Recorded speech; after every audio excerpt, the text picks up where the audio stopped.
再び手塚さんにお付き合いいただくん I've ですが asked Tezuka-san to join me again due to the fact that at this year's E3, we're taking on the unprecedented challenge of announcing 2 new Super Mario Bros. Games at once. In addition to New Super Mario Bros. U, we're also currently making New Super Mario Bros. 2 for the Nintendo 3DS, which will be on sale soon prior to Mario's debut on Wii U. These are the topics I'm hoping to ask you about today, so let's get started. It's true that we've never worked on 2 Mario games simultaneously like we're doing now. A new challenge of sorts, then. It certainly is. I think many people will worry that relying on Mario and releasing back-to-back Mario titles could hurt the Mario brand. And they may also wonder if the 2 games can really be all that different. Well, one feature of the game I pushed for with New Super Mario Bros. 2 was the concept of collecting 1,000,000 coins. Is it actually possible to collect 1,000,000 coins? Well, yes, actually we've made it so that you can do it. Hearing a number like 1,000,000, it sounds almost impossible. I can imagine collecting 10 or 20,000 coins, but 1,000,000 coins is hard for me to get my head around. Well, I really want people to play this game for a long time. Mario games have always been a bit of plugging away at the same course again and again, and before you know it, 6 months or even a year has passed. We talked about ways we could expand on the idea even further to find something that would keep people coming back potentially forever, and that became the idea behind collecting 1,000,000 coins. Once we had that, we thought it would be best to tie all the other elements of the game into that 1,000,000 coin concept. And we also wanted to use Street Pass, a feature that didn't previously exist, to allow players to exchange data and challenge one another. And since gathering coins is a focus, we think this will make players want to gather more coins than the other players. We've also included a mode that I think will have a lot of value for players who enjoy constantly pushing themselves, to improve. This is called Coin Rush, and it's where you only have, one player.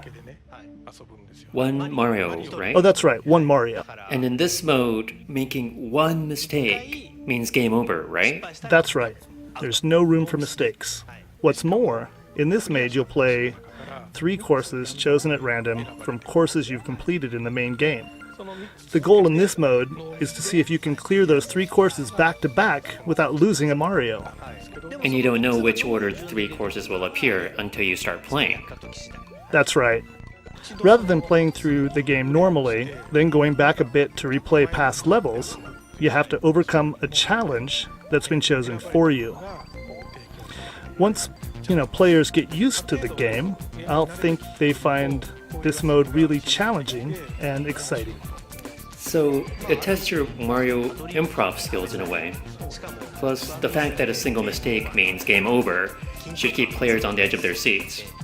You don't just have a stock of extra lives. And that's what I think makes it a bit different from what we've done before with Mario. The game is also filled with the various ways to earn a lot of coins at once.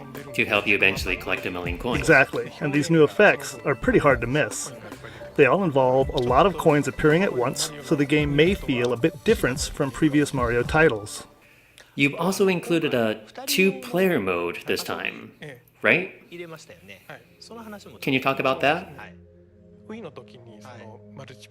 the 4-person multiplayer on the Wii version was so much fun, and we did include a mode on the Nintendo DS game that 2 people could play.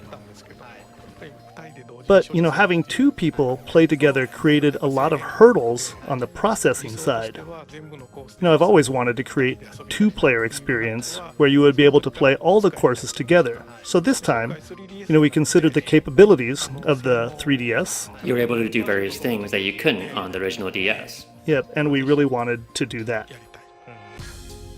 実際どうですか、その2人で How have you found the experience of playing with someone nearby, but on two different screens?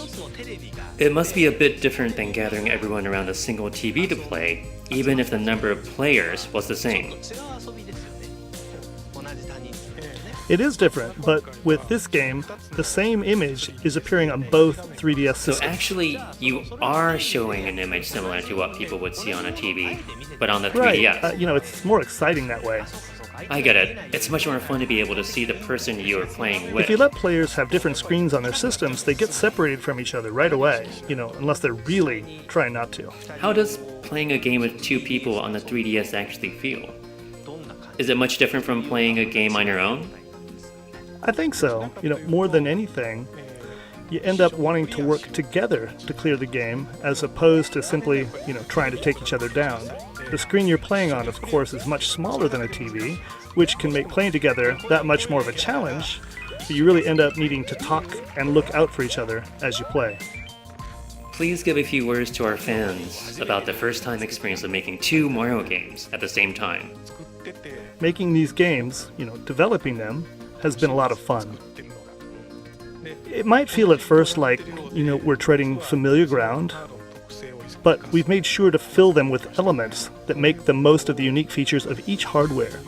This has really made an impression on the people we've had evaluating the game so far, and I really hope people have a chance to play both games and compare for themselves. Both games have their defining characteristics, so while they share the Mario label and some of their fundamental elements, we've tried hard to make them so that playing one title will never prevent the player to try the other, to make sure each title stands on its own. It's my hope that people will play the games as thoroughly as they can. And, we really want people to enjoy them to the fullest. Thanks very much. Thank you very much.